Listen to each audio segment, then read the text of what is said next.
في مغامرة إيرانية هنا في ريبوبليك. تعالى معايا أقول لك فين. يا سلام على الأجواء الرائعة في كانال سامختاه، أو المكان اللي بقول لكم عليه ده قدام كانال سامختاه بالظبط.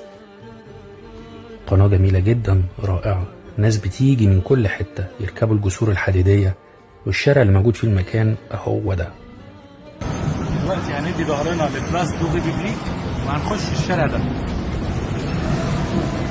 عايزين تحسوا بأجواء بلادنا العربية وأجواء شرق أوسطية، وتشربوا كل أنواع الشاي والحلويات سواء الشرقية أو الحلويات من أنواع مختلفة. المكان ده جميل جدا وتجربة فريدة جدا جدا جدا. هو مكان إيراني، المكان ده احنا دخلنا فيه مكان صراحة يعني بديع جدا. قاعدة زي ما تقول كده قاعدة بلدي، وبيفكرك بالطراز القديم. أجواء مريحة جدا، تقدر تبص وتشوف، وفي كمان مكتبة فيها كتب باللغة الإيرانية. وبصوا يا جماعة الديكور يعني جميل جدا وبديع، وفي ملمح فني جميل قوي. والأسعار هنا طبعا على قد الإيد، عشان اللي بيسأل الأسعار يعني لا تتجاوز 5-6 يورو. والحلويات برضو بنفس الأسعار أو أقل شوية كمان.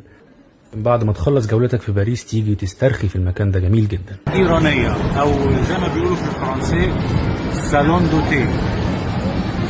هنخش في الشارع ده نمشي على طول كانال سامختاه.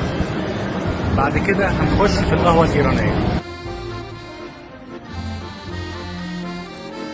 هتطلع من مترو 3 هتلاقي تمثال ماريانا بلاس دو ريبوبليك. تعالوا يا جماعة نتفرج مع بعض على سحر الشرق، سحر جمال اللغة الفارسية اللي بتزخرف وبتزين المكان.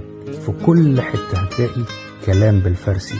اللغة الإيرانية طبعا هي لغة مختلفة شوية عن اللغة العربية، لكن القواعد بتاعتها بسيطة جدا، أبسط من اللغة العربية، لدرجة كمان إن هم بياخدوا يعني كلمات كتير جدا من اللغة العربية، كلمات مستعارة من لغات تانية كمان زي الفرنسية. اللغة اسمها لغة فارسي. ولقينا كمان مكتبة كبيرة جدا فيها كتب بكل اللغات، خاصة اللغة العربية، لأن اللغة العربية بيتأثروا بيها جدا جدا في إيران. وفي مصطلحات كتير زي ما قلنا واخدينها من اللغة العربية، لأن اللغة العربية لغة سامية.